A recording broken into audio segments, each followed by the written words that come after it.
बिखायाव खामखांदों बर' हारिनि उन्दै गेदेर रायजो राजा महरगिरि देंखोगिरि फालांगिरि बुहुमनि बयनिबो बर' सुबुंनि गोसोआव दुखु मोनखांदों गोसोआव गुद गुद मोनदों खना खनला सुबुंफ्रा बिखा खामदों बे बाराव जोंसार मोसाहारि आरो जन कुमार ब्रह्मनि इनकाउन्टार खालामजानायखौ लानानै बेबायदिनो बर' सावथुन मुलुगनि फावगिरि दिहुनगिरि बिथांमोना सिगां सावथुन एबा रुलफोरावल' बिथांमोननि मेगन मोदै एबा दुखु दाहा खालामनायखौ नुनो मोन्दोंमोन नाथाय दिनै नोंथांमोना थारैनो मोगथाङाव जोंसार मोसाहारि आरो जन कुमार ब्रह्म बिथांमोननि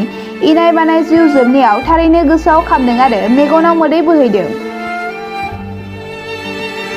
बिथांमोना दुखुल' खालामनानै थायाखै गिलिर अनसुंथाइबो गथायनानै होबोदों बर' सावथुन मुलुगनि मुंदांखासिन महरगिरिजों लोगोसे दिहुनगिरि रिया ब्रह्मनि मेगनाव मोदै बोहैदों 15 साननि गोरलै गथ'खौ बिखायाव लानानै आरो गोरलै गथ'खौ अनखांनानै 50,000 नोगोद रां अनसुंथाइ होयो आरो जन कुमार ब्रह्मनि दुखुथिया नखरनोबो हरनि 1 रिंगायाव खोमसि खोमलाव लामा गाज्रिनि थाखाय गारि लांनो हायैनि जाहोनाव खमैबो 4 निफ्राय 5 किल'मिटार थाबायनानै जन कुमार ब्रह्मनि दुखुथिया न'खौ नागिरै नागिरै 50,000 रां नोगोद अनसुंथाइ गथायनानै होबोदों। अब्ला साननानै नाय नोंथांमोना बर' हारिनि गेजेराव बेसेबां बिखा खामदों जनक आरो जोंसार बिथांमोननि इनायै जिउ जोबनायाव।